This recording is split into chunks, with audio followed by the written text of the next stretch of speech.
Insert the railing object from 3D view.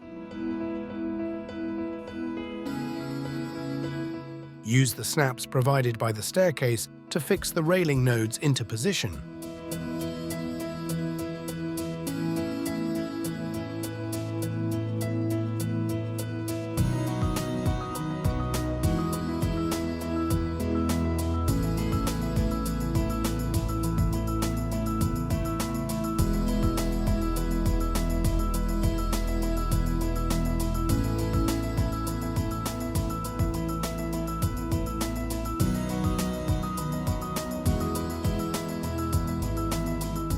If the railing has a horizontal development,